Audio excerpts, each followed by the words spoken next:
Well, I picked the right time to put us on camera then, didn't I, Graham, as you were about to cough. But welcome everybody who's joining us today. We're delighted to have you.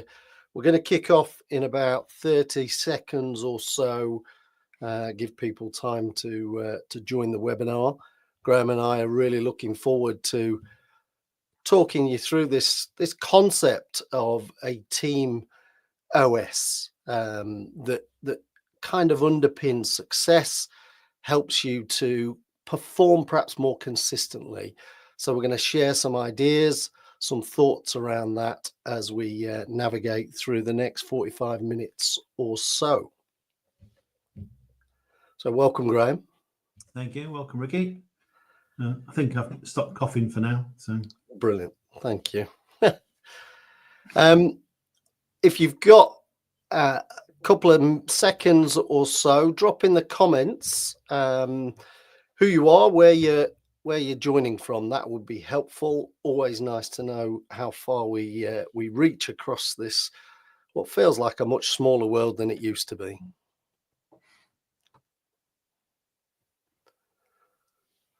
Nobody's brave enough just yet. Oh, Helen, how you doing? Hi, Helen. Looking forward to seeing you later this week. Hey, Bruno. Andy. Hi, Stevie. Brilliant. Thank you. Thank you. Love it. Right. Let's Andy. Let's get stuck in, shall we? So, like I said before, welcome to our latest webinar, which is actually hot on the heels of an article that we wrote for Forbes, and that was published just last week. So this content is very much aligned to that particular article. Let's kind of kick this off. Do you want to share the plan, Graham? Yeah. So over the next, as Ricky said, about 45 minutes. We've got kind of a packed 45 minutes for you. And if you're a regular to these, you'll know we always close with a Q&A. So along the way, we'll post some questions using Slido. So we'll look to get you involved with a few kind of questions along the way as well. But over the course of the 45 minutes, what we'll do is we'll talk about the problem, or problems, I guess, but the problem with Teams as we see it. We'll talk about what an OS, an operating system, is in more general terms, and then we'll move into looking how a team OS could look on the back of some work that we did kind of 8-9 years ago, and then we'll close with looking at the power of having a team operating system, kind of common ways of working and tools and that for your teams. If you do have questions as we go along, please do drop them in the chat. It's helpful for us if you could put a Q at the beginning so we know it's a question coming up. And then when there's kind of a break, either Ricky or I will read the question out to whoever's presenting at the time. And obviously feel free to pop any more comments in the chat as we go along. Brilliant. Thank you, Graham. And if people aren't if you're not familiar with us, if this is your first time, welcome along to your first Think in Focus webinar. We're all about behavioral change. And we put mindset at the center of everything we do. Sorry, Ricky, I've got another cough. We put mindset at the center of everything that we do. And we have a belief, an underpinning belief, that individuals and teams often underperform, not usually for any fault of their own. But we also believe that individuals and teams often have a belief they can find a way, they can overcome obstacles, they can move forward. And we work with organizations and helping teams and individuals to adopt kind of a win and learn mindset, helping people see that stuff does go wrong, and failure is kind of part of the process. It's how you deal with that, how you reframe your attitude to the problems and those kind of things. And we'll touch on some of that stuff as we go through the session today. And for us, it's about kind of having more of a solution focused mindset. And the team OS will talk about links in very closely with that. Along the way, we know people will test assumptions. They'll challenge any kind of biases that they might have that's stopping them from moving forward, overcome any self-imposed limitations, the things we put in the way that stop ourselves. And generally, successful teams and individuals are proactive, constructive, and challenge themselves, their teams, and their organization to be better. And we've seen many teams over the years who've been working, struggling with this kind of stuff. So whatever you're wanting to achieve, improve, or grow, we start by helping people, individuals, teams to think about how they might get out of their own way. And we've been doing it since 2016. In that time, we reckon we've worked with over 10,000 participants. As Ricky said, the world feels like it's shrinking, and technology is helping us to get further afield and to reach more people. Over 160 organizations we've worked with, and delivered probably over 5,500 hours of one-to-one coaching. So if you don't know anything about us, that's us. Brilliant. Thank you, Graham. So let's dive into a bit of this content then, shall we? So what happens when we're not on the same page? I think the picture kind of gives a little bit of a clue here. But I just wanted to start with a little bit of an example. I want you to imagine that you've been working on a project for 18 months. It's all coming together, and you're almost at that point where you're ready to go live. You're sat in the project go, no-go meeting when someone asks you, have we got permission from the local authority to access the site? Now, at this point, the room falls deathly silent. The murmurs signify that somebody has screwed up somewhere. Well, this was an actual project with one of our clients, and it led to a 3-month delay. New people who'd been recruited, they'd been trained, they were ready to go. They had to be temporarily relocated. And it caused unbudgeted costs, lost revenues, and missed opportunities. But of course, in all of these sorts of examples, you can either win or you can learn. And there was real learning opportunities in this one of which was, let's test the assumptions that we're making. Let's build strong cross-functional relationships to ensure that we improve collaboration. But above all else, let's get clarity on who's responsible for what. Because without that, then things are left to chance. And one of the things that Graham and I always talk about, are you prepared to leave it to chance? And the reality is everybody was working hard. Everybody was involved in trying to get this project over the line. But somewhere along the line, we left something to chance. And part of having a team OS, team operating system, is to try and go, we all use the same tools. Therefore, it makes life that bit easier.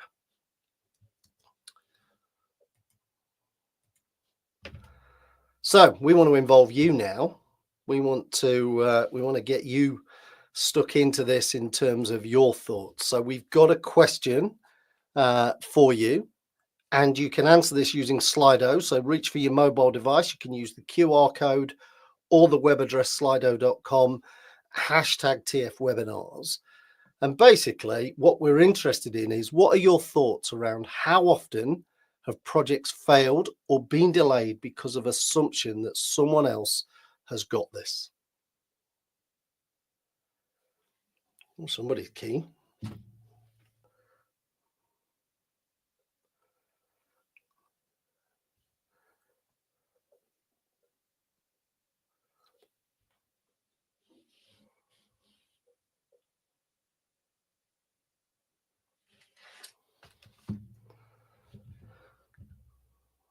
Lots of votes. Give you another kind of 60 seconds or so.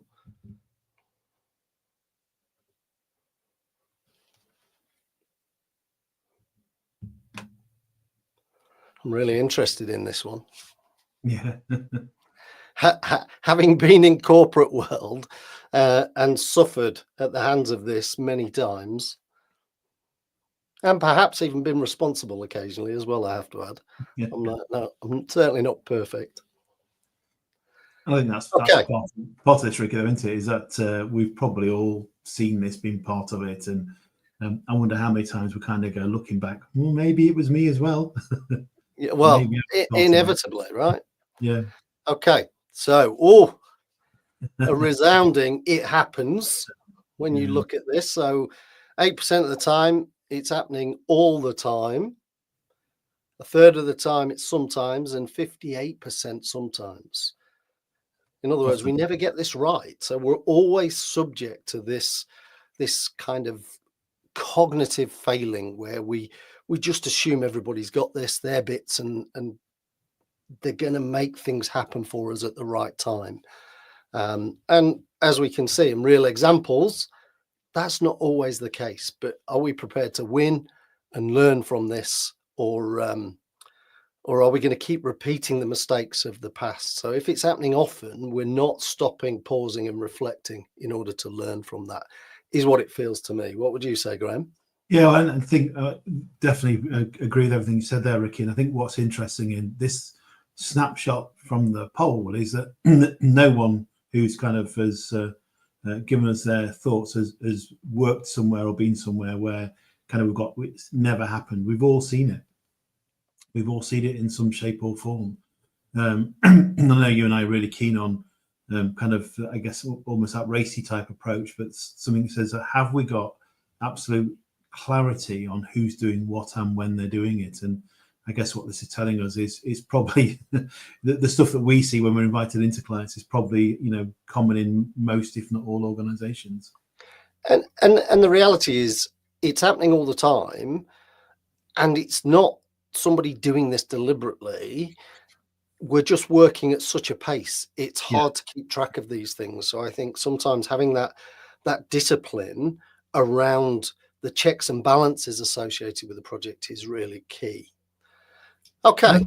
I think that's a thing, your point there, Rick, as well, that no one does it deliberately. I worked with a guy many, many years ago, and he had a phrase that no one gets up in the morning and wants to go to work and do a bad job.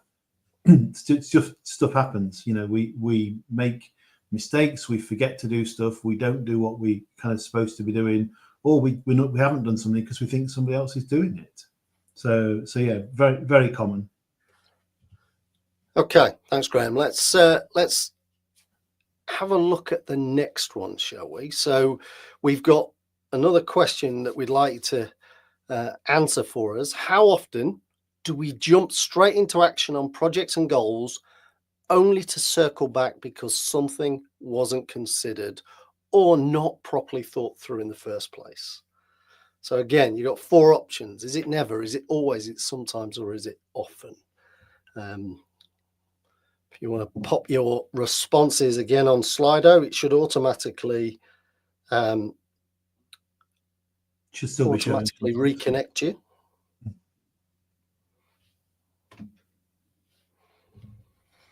Bruno's dropped an interesting Italian expression in for us in the chat, Ricky. So there's an expression in Italian that would translate to something like, the dog that has many owners is always hungry. Well, thank you, Bruno. Is there a Portuguese expression, Bruno, as well?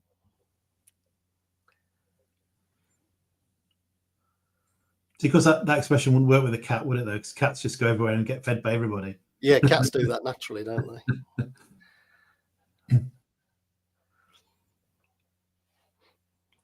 So similar. Okay. I think similar responses to last time, haven't we? Yeah. Okay. Thank you for taking part, by the way, everybody. That's brilliant. So again, look at this. It's happening, whether it's sometimes, always, or often. And it's interesting because we do a lot of development with organizations, and some of you are in in our participants of this webinar today. So you'll probably remember me saying this, that talks about before you set off, do your thinking, because if you don't, you're going to come back and you're going to have to do it again anyway. And it was amazing how many project teams, particularly in the challenge approach that we have with many clients, is they get off, they get so excited, they dive in, they get into action, and then they go, oh, and then they have to come back, they have to circle back. So despite the warnings, they still jump in and carry on and do these things. And all we're saying is, let's pause and do the thinking to make the actions more effective when we do them. Otherwise, you are going to waste time. You are going to have false starts. And again, what we're kind of leading to in all of this is going, if we've got a common language, a shared system, it will help us to have a more effective start to our goals, our projects, whether they be big or small. It doesn't matter. The principles are exactly the same. I think in my experience, Ricky, as well, in both when I've been working within kind of an organisation or supporting organisations, quite often we talk about projects, we talk about kind of almost like that plan, do, review mentality and methodology. And the amount of organisations where people go, we're not really very good at the planning bit, and we probably don't do any reviewing at all. So what we do is we just launch straight into the doing bit. And I think it's a cultural in a lot of organisations that we're fast-paced. Therefore, planning and thinking, doing that thinking in advance, slows us down. When the reality is, kind of as we've seen in the last couple of questions, the reality is lots of organisations are having to backtrack and arguably waste more time by not doing the thinking, the planning in the first place. Yeah, my theory on this, and again, it's just a theory, it's just through many years of observation, is that when you speak to your line manager, rarely do they ask you what you've been thinking. They always ask you, what have you been doing? What are you working on? So there's an activity or an action bias in the way that we talk to our teams, when actually it's a combination of factors. Yes, we do need to take action. Yes, we do need to execute on the plans, but we've also got to make sure that we review and make sure that those actions are effective, that they're working. If not, we're just busyness. It's busy fools as opposed to busy but effective. And we want our teams to be effective, and that means let's set them up for success from the very start. And this is, it's a common pattern that we will talk about. Yet, even with the two questions we've got here, it seems that we're still keen to dive in, get stuff done.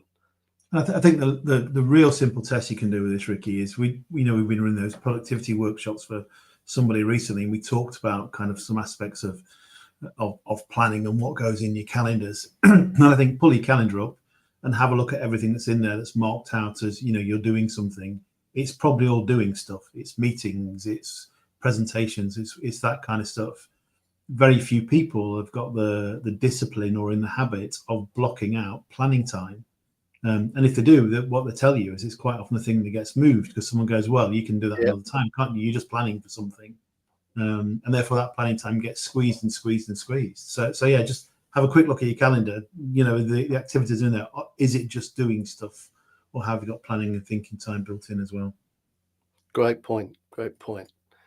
Okay, so what is an OS? Well, I imagine you're all familiar with an operating system of some description, and the fact that you tuned into this webinar tells me that you are sat on some sort of operating system, whether it's a Windows system, whether it's an Apple system, whether you're using Google systems.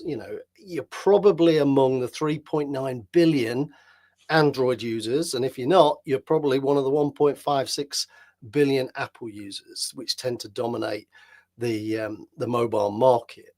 And what we're really looking for from an OS is it's about managing resources. It's about coordinating all of the myriad of applications that sit on our devices, and it provides this kind of user interface. In fact, when you look at mobile in particular, the apps that you see on an Apple device are almost identical as the apps that you'll see on an Android device, because they know familiarity is really important. It's vital for users to make it easy for them to recognize. We love familiarity. So why would you have one then, Graham? Well, let's dive into that. Another question on the screen for people before we kind of talk a little bit about this. But in terms of from a communication point of view, how often, in your experience, do teams fail to communicate effectively cross-functionally? And that might be your team with another function. It might be teams that are actually made up of cross-functional individuals. But how often do we see teams failing to communicate effectively cross-functionally? And again, it should still be showing on your phones. Looks like I've got a few votes in already.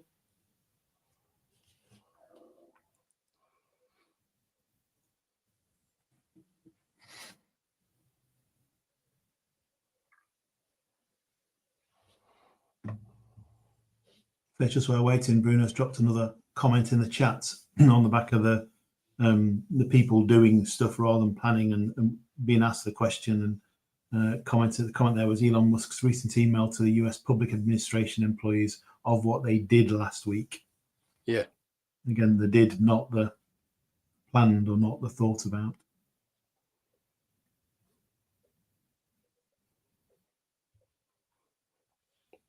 Okay. Plenty of contribution to the Slido, so that's brilliant. Thank you very much again for taking part in that. And again, look at this. How often do teams fail to communicate? Too many.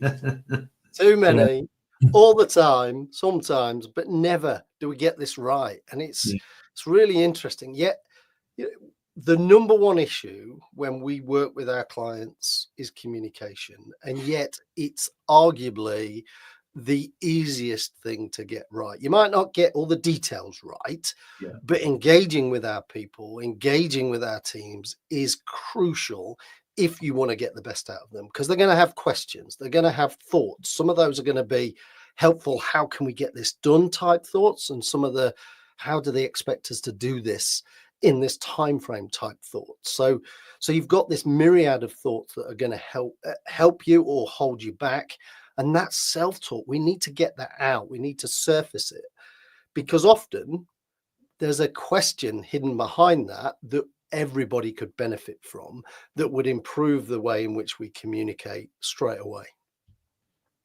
Yeah, and I think you're spot on with that, Ricky, in terms of the communication piece is the thing that so often goes wrong in organizations, between individuals, within a team itself, and certainly across a team. I think that's one of the key reasons why having a team OS is important. So what does a team OS or any operating system give you? It gives you certainty from the process point of view, doesn't it? And actually from a communication point of view, that can be really helpful. So I think, in our experience, we know that with any operating system, you're looking for a few things. You want stability to start off with. Whatever you're using needs to be able to take on the kind of daily rigors of everything that gets thrown at the kind of people using it and understanding it. From a user experience point of view, you want something that feels intuitive, little to no effort for people to be able to use it to make it work. If you make things too complicated, people will find it too difficult and won't do it, no matter what the benefits are that you've kind of told them about it. So let's make the user experience easy. Let's make it simple. You want something from a resource point of view that's going to optimize your resources. So how does the OS that you've got, how does it help resources be effectively managed? So it kind of saves energy from people not working too much. It helps from a bandwidth point of view in terms of not too many people getting involved, but the right number of people and the right people getting involved, helping people to multitask without slowing you down. And I think the fourth thing is interoperability. It should work seamlessly with the other tools and software and things that you've already got. I know one of the questions we ask a lot when we work with clients is, if we're delivering something or pulling something together, what have people done so far? What are you using at the moment? Because we need it all to feel like it's working in sync. You don't want people having, I remember years ago introducing something into an organization when there was something similar already there. And it became almost which one's better than the other. So therefore, do we use this one or do we use that one? As opposed to kind of actually both of them have their purpose, both of them have their place. And how do we make sure that they work together? So I think that's kind of the fourth thing is how do you make sure whatever you've got, whatever you put in place works seamlessly with everything else that you're already using, and can people see the links between that? And I think we either buy into OSs, we buy into ways of working, or we don't. We get stuck somehow because the cost of change might be too high for people. But I mean, we've just recorded some podcasts that cover a lot of this as well, where we end up just sticking to what we know because we familiarity trumps change. We like to do things in the way that we like to do them. If it's too complicated or it's going to cost too much, I'm going to stick with what I was doing before. And if we've grown up using Microsoft and Word, Excel, PowerPoint, you may have kind of grown up and used those for many years. And then imagine switching to Google Docs sheets and Google Slides and all that kind of stuff. They're very similar, but to start with, it feels different to use. It takes more brain power than we're typically used to using, and it's things like that that often mean that we don't see the transition that we want from people in terms of using new ways of working. And you might have experimented switching from an iPhone to an Android or vice versa. And I mean, some people do make the change successfully, but quite often what we do is we revert and we go back. We stick with what we like and we stick with what we know. I know you're very much like that with Apple, aren't you, Ricky? Yeah, well, I did a few years ago. I adopted the Samsung phone, and I loved it, to be fair. But the problem was everything else I've got is Apple, so it didn't talk to things quite as seamlessly. So I was almost forced back into the Apple ecosystem, and sometimes I think, I like to change and experiment with other things, but everything just works so much easier. And it's the same if you have Android systems, they work much easier together. So it's not a case of Apple's better or worse than anything else. It's just different. Yeah. And I think your point around familiarity trumps change is it's crucial, because the reality is if you want anybody to adopt new ways of working, they've got to understand why that's important. They've got to understand what we're trying to get to. I mean, my wife, she used Microsoft systems all the time, went to a new job and was on a Google system, and she hated it. She absolutely hates it. Even now, she will come home after something like 5 or 6 years. She'll come home and go straight default to a Word, a Windows, or an Excel spreadsheet or a PowerPoint. So it's really interesting that even when she's using it day in, day out, she still fights it when she comes home. She goes, I'm not using that. I'll use something different. So what would a team OS look like then? So what's that? Well, a proper team OS isn't about code, but it's about what it does for the people using it. So if we lean on a few of the concepts from the tech world and apply them to teams, stability, like your devices that can handle the daily wear and tear without failing, a shared OS of, say, mental models, tools will create consistency in a team context, which means work is done in a solid and predictable way. There's no surprises or random steps that are introduced. We have a way of working. We have a way of doing things. So that's more efficient. The user experience, as we've already said, familiarity matters. Like tapping an icon on your phone without even thinking, it just works.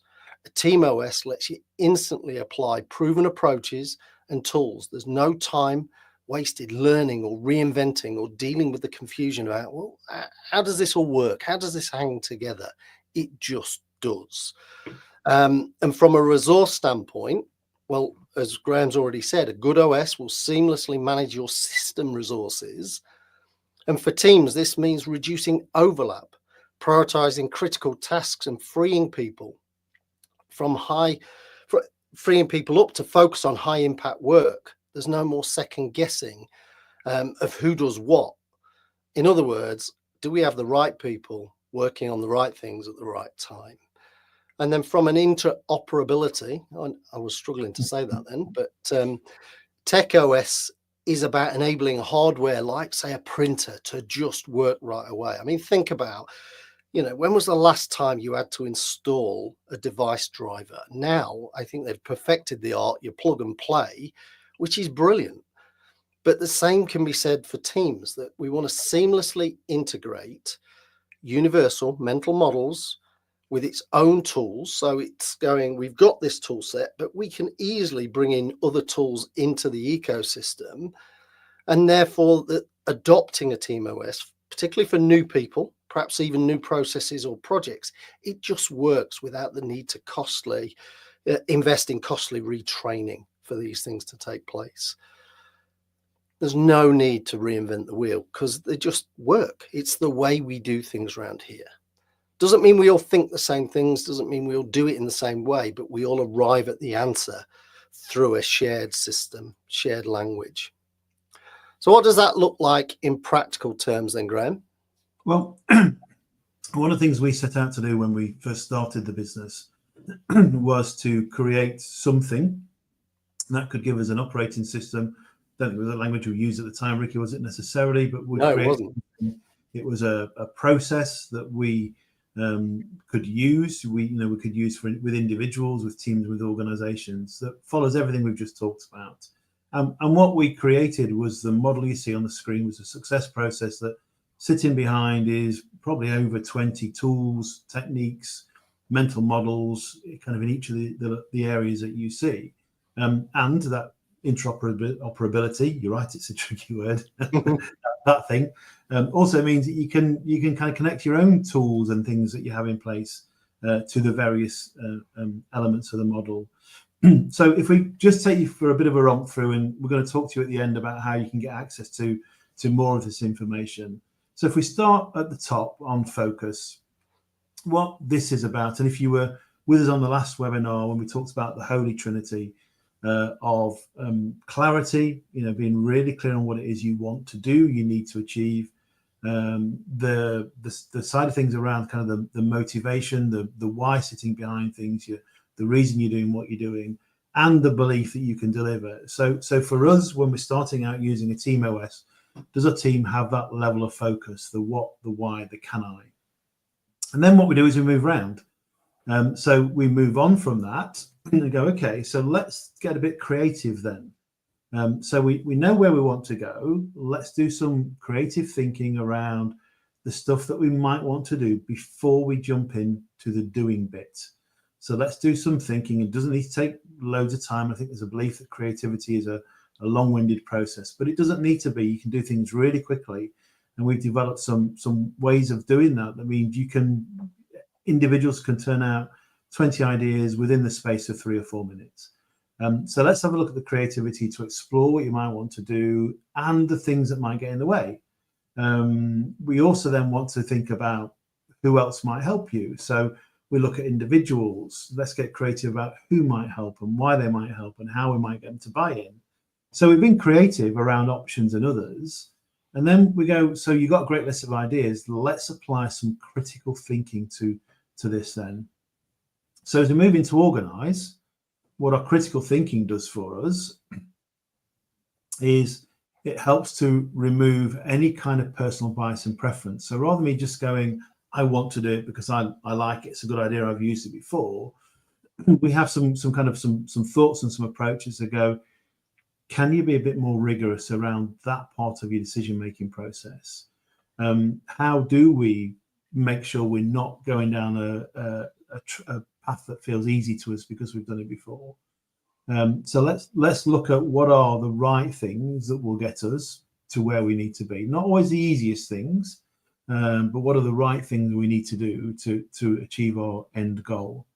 And then if that's kind of your planning piece, if the organizer is your planning piece, and a lot of project management approaches, I guess, would sit within that space as well. Then we need to think about kind of the delivery side of it. So delivery is actually us going off and doing it. And again, I made the comment earlier about the plan, do, review, and lots of organizations tell us they don't do the review piece. Reviewing for us is actually tracking and adjusting along the way. So we started out saying, there's no guarantee that everything's going to go right every time. Failure might happen. It's how we learn from that. So if we are tracking and adjusting, if our plan's starting to deviate, what is it we need to do to bring it back in line with our original expectations around it? And then the kind of sitting at the middle of the model that you see there is the ownership piece, which is about commitment, and how are we committed to the plan as we think about kind of the other people involved. Have we got their commitment to move forward as well?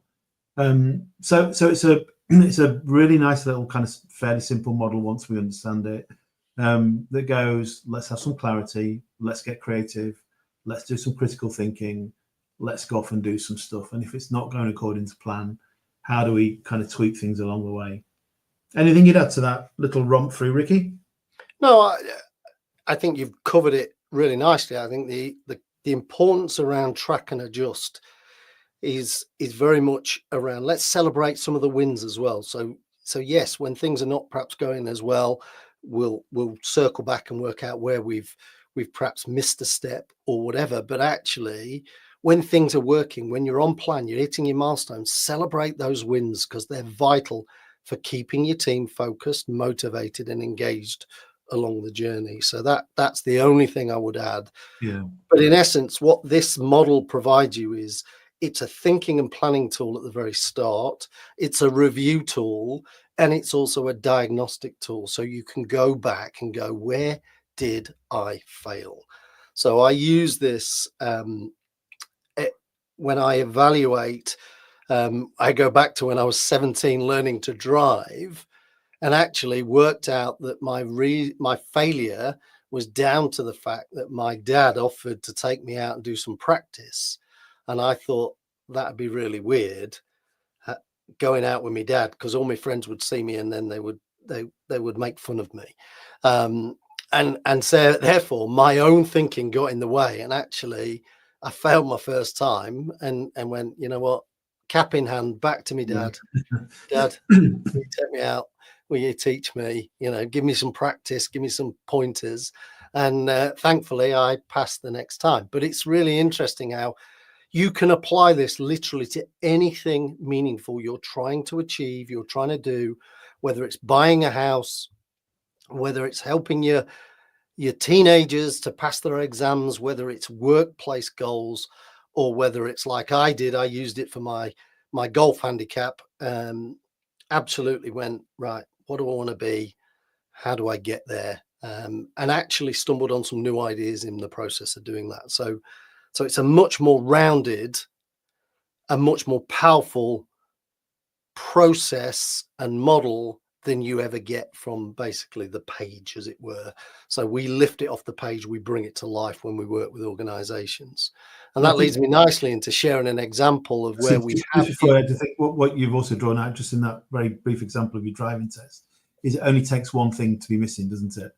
Yeah, absolutely. If one thing's not there, then the whole lot of it can fall apart. Good catch, Graham. Thank you. So let me share an example then. So we were engaged by a global manufacturer. We were invited to run their year-long leadership program. And within that, the client built in FoooDo, but they also built in something that we do with a lot of clients, which is business challenges. Now, business challenges are used for a couple of things. One is to embed the learning and get people used to using the tools as part of their challenges. And business challenges have huge value and purpose. They're meaningful projects, not pretend, not made up, not just for development purposes.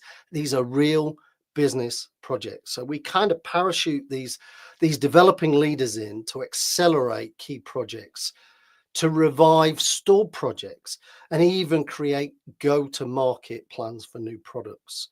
In our experience, they're delivering real learning. They improve broader business understanding. They build great relationships across the organization, because in order to deliver these things, they have to work cross-functionally. And that adds significant value and demonstrable return on investment that pays for the program and often well beyond it. So let's talk you through a little bit more about this particular project. So we work with 4 groups in this example. One group were tasked with creating a go-to-market strategy for a new product that they'd come across and they'd invested in. And the project, well, it started well. They were keen, absolutely focused on what they were trying to do. That was until they came to their first 45-day review. And they were off in a breakout room. When they asked for me, they go, "Can you come and help us? Because we've got a problem." And the problem was that they'd identified in their research in that first 45 days that no one was going to pay for this product. They could get the same service for free, but all they had to do was wait 24 hours. And they'd spent their time racking their brains, talking to customers to see if there was any way in which they could make a compelling reason for this product to go to market, essentially. And what you could see was their confidence had literally fallen through the floor. But actually, their real issue was, who's going to tell the board? Because this was sponsored by the board. They'd invested over £100,000 already. And they were starting to panic that says, are we the ones that are going to deliver the bad news? Are we the ones that have got to say, this has got no plan or no future, I should say. So what did we do? Well, we helped them to reframe their thinking. And they had some options here. They could stop the project and avoid wasting any further time, effort or money. And that's a commercial decision. Better to stop now than waste more money. They could carry on, perhaps falling for the sunk cost fallacy, where actually we've invested, so we should continue. And we've seen lots of organizations throw good money after bad, and that's more a hope and pray strategy. But what we said to them is, well, why don't we rethink this? Why don't we look at this as a different problem?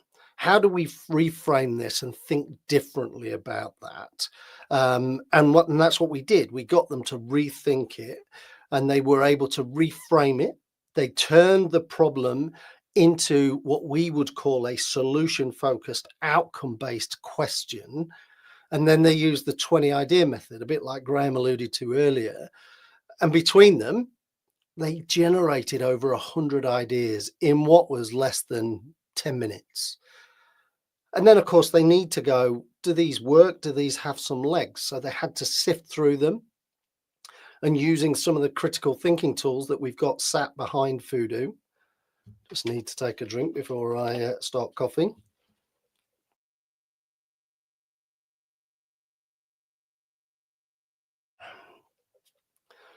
So they sifted through these FoooDo critical thinking tools, removing any preferences and biases, because it's easy to get caught out by somebody with authority saying that's the best idea. Well, is it the best because they're the boss, because they have more authority, or is it the best because it's gone through the rigor of evaluation through perhaps a 2x2 matrix that says, how easy is this to implement versus what impact will it have? And clearly you don't want to do something that's going to be really hard and have little impact. So you can use a combination of these matrix to try and get to a more robust, more rigorous process, as Graham said earlier. And they got it down to 3 ideas, but there was one that they kind of went, that's got real potential. And as it happened, that happened to coincide with another group's project. So they were thinking about data and how they could leverage data. And what happened was, between them, they landed on this data insight model.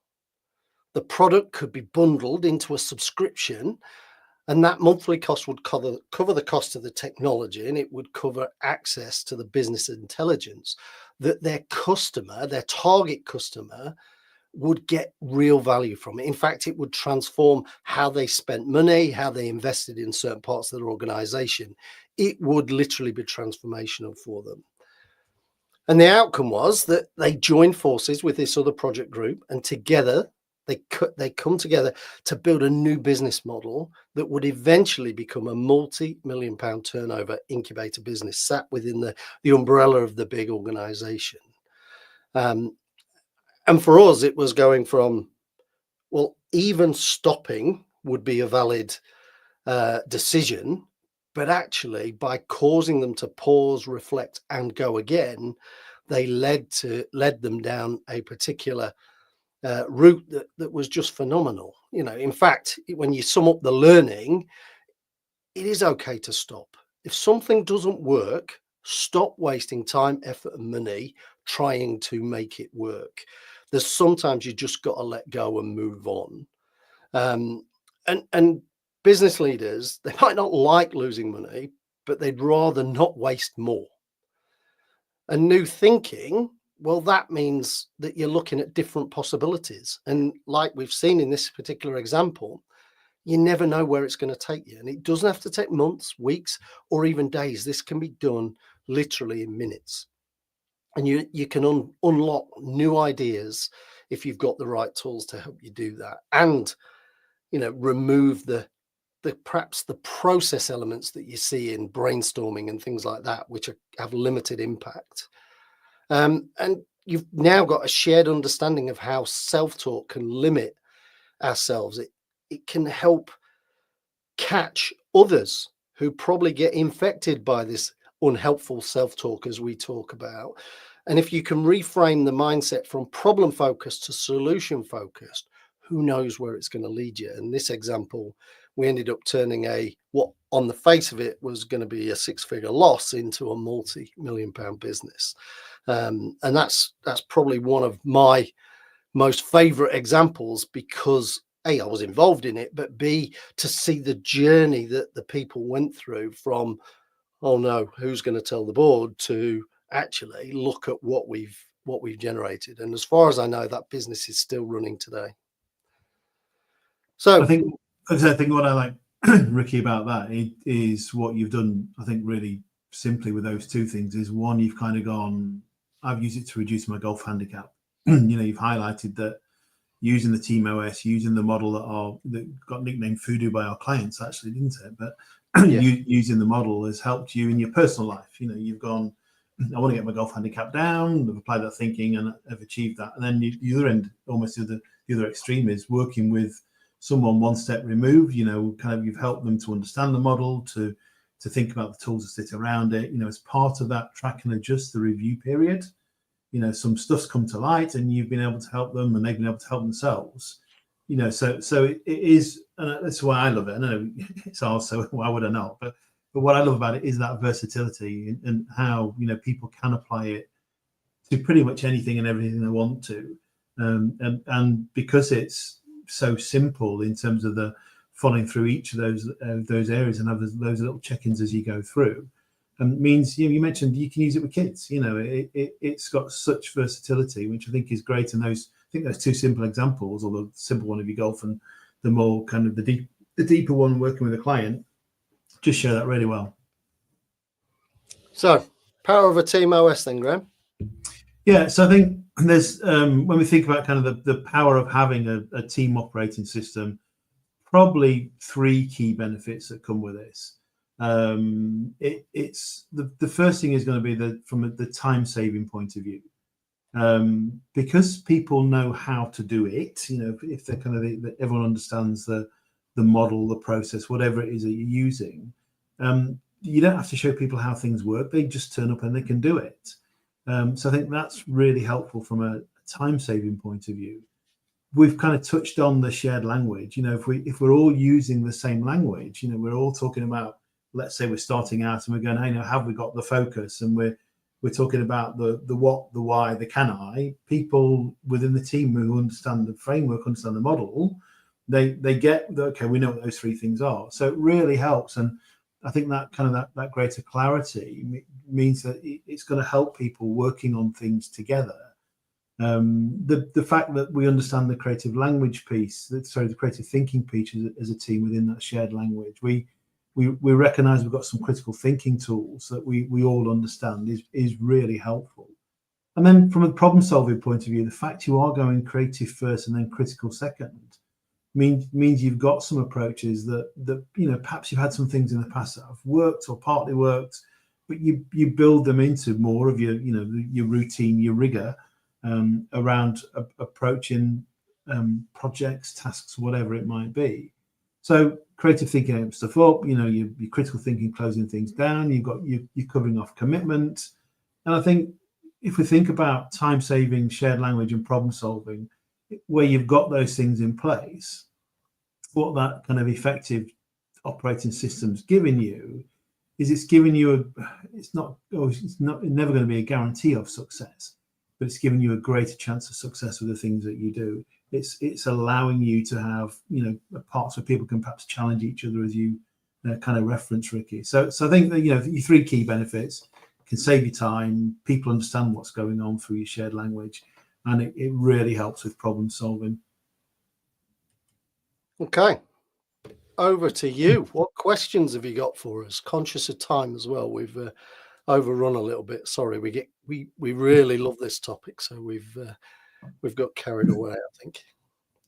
What questions do you have for us?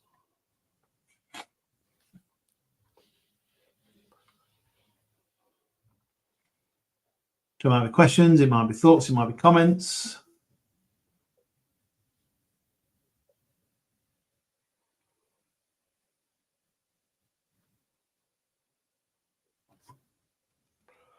What would you say, Graham? One of the questions we get asked quite a lot is what area probably lets us down the most across the areas of FoooDo?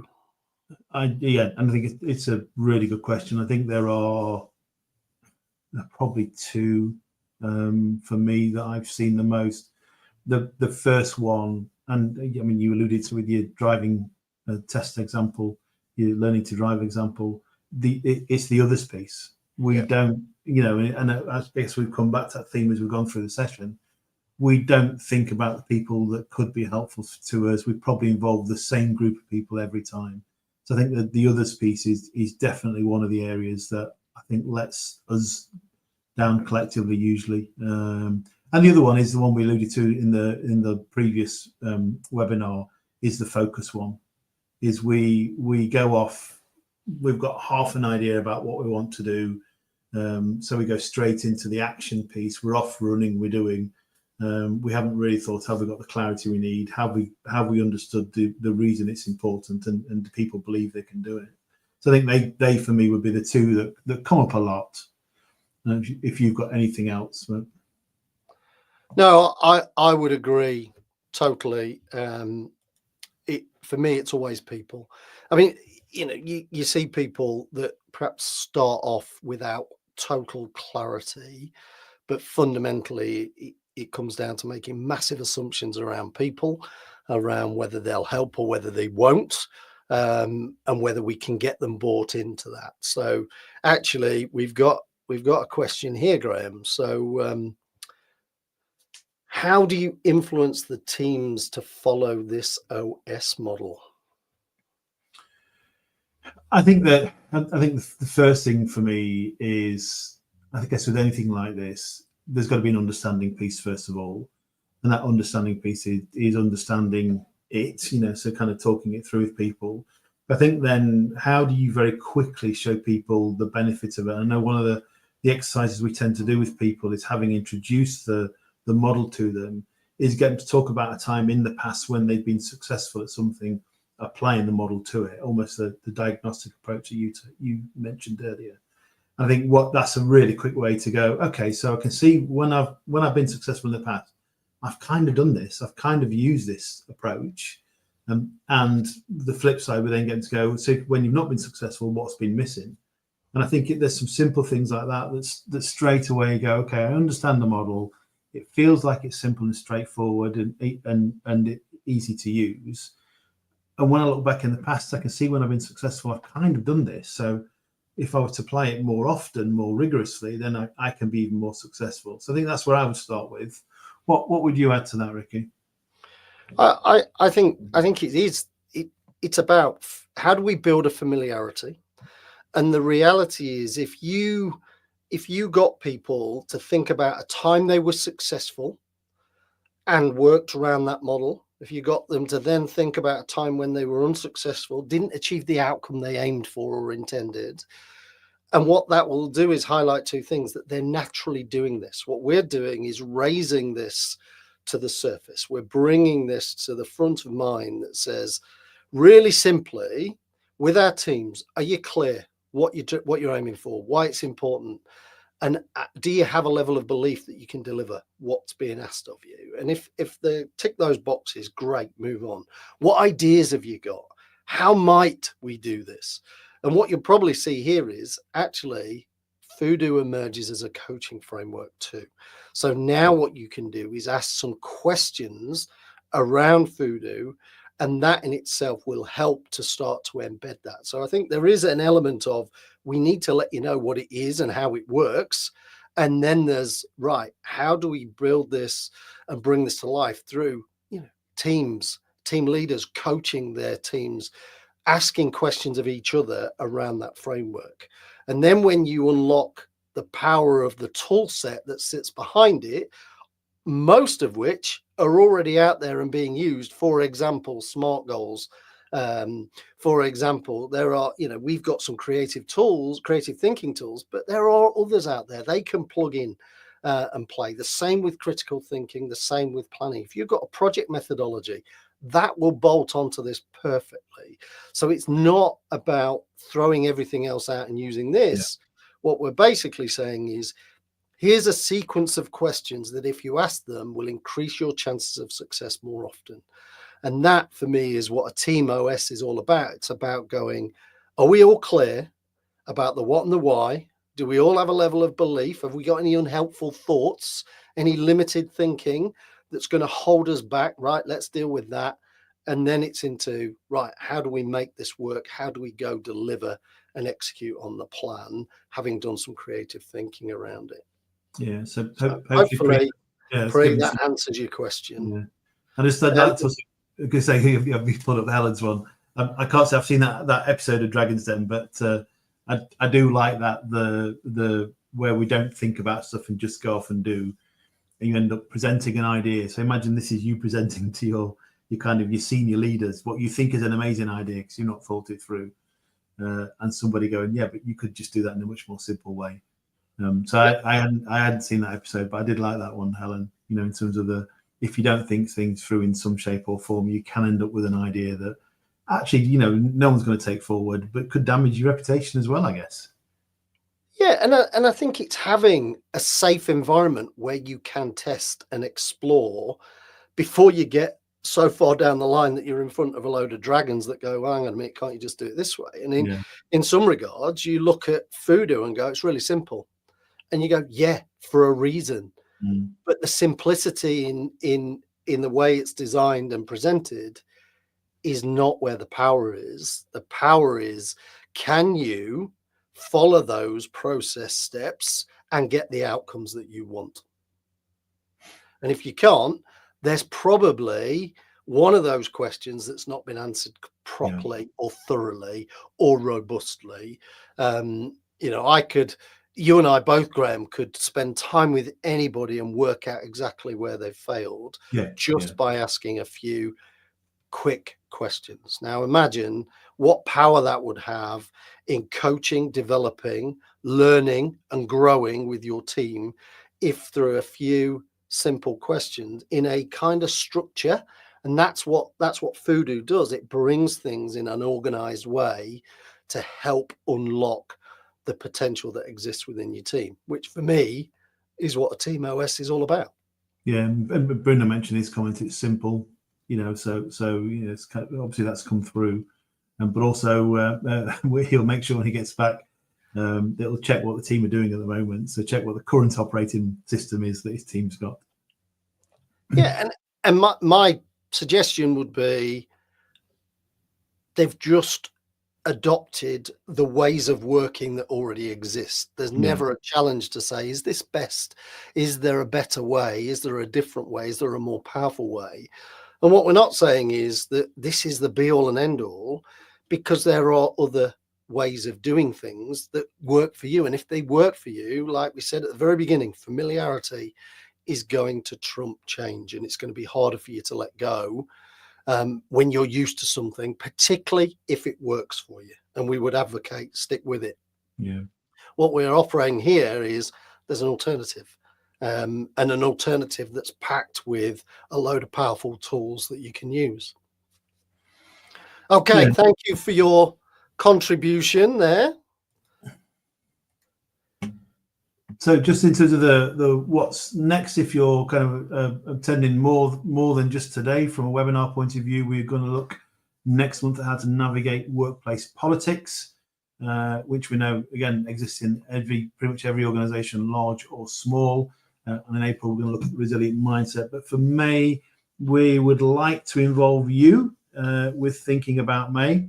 So final poll was if there are any particular topics from the list on your screen that you would like to see. You've just it gives an indication by kind of clicking on the one that you think would be a good one for us to cover. So is it about how we accelerate people through change? So the people transition side of things, how they move from the old to the new. Is it about developing a winning culture? Is about leading in a VUCA world, as we call it. So that's volatile, uncertain, complex, ambiguous.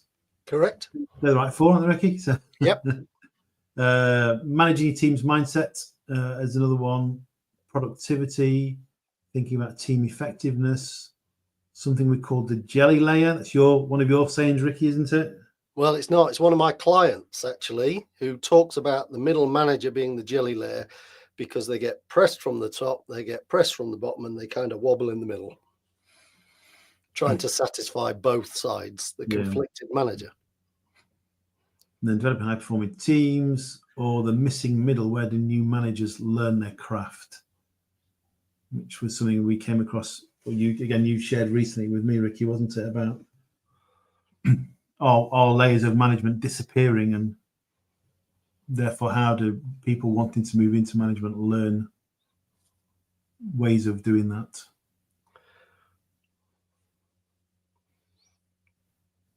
There we go. Got a few votes coming through, which is great. Thank you. Yeah, just a few more seconds because we're conscious we've overrun significantly here, so our apologies for that. But if you're good to stick around for just 30 seconds more, we've got a couple of little pointers for you about where you might want to go. Oh, mindset, clearly top of the league. Thank you for that. That's useful for us. Yeah, so that's really useful. And the winning culture stuff as well, yeah. as well as the change stuff. So that's good for us. So if you're not already subscribing either to YouTube or to our newsletter or following us on LinkedIn, you're missing out, because we share loads of stuff on here and it's all free for you to access. And if you're already one of those, brilliant. We appreciate the support. And then finally, we've got a toolkit book for you. If you've not had this already, by the way, and you can access that at this link here. I've also, what I'll do is I'll put the link in the chat for you as well. So you're not going to go recording this down. And what this basically is our entire toolkit that we work with. When we work with organizations, we use this book. It's got some of the critical thinking tools in, the creative thinking tools, the goal defining tools that we use, everything end to end to help FoooDo really come alive. So feel free to access that online book. Make the most of it, because there's loads of tools in there. And obviously, if we can help you in any way in terms of your particular team, all you got to do is reach out. to us, and that'll be more than happy to help. And then finally, I'll leave the link on there in case anybody's trying to capture that. But finally, thank you very much for your support. Thank you for taking part, and we hope to see you on the 28th of March. Yeah, thanks for your time today, everybody. Appreciate that.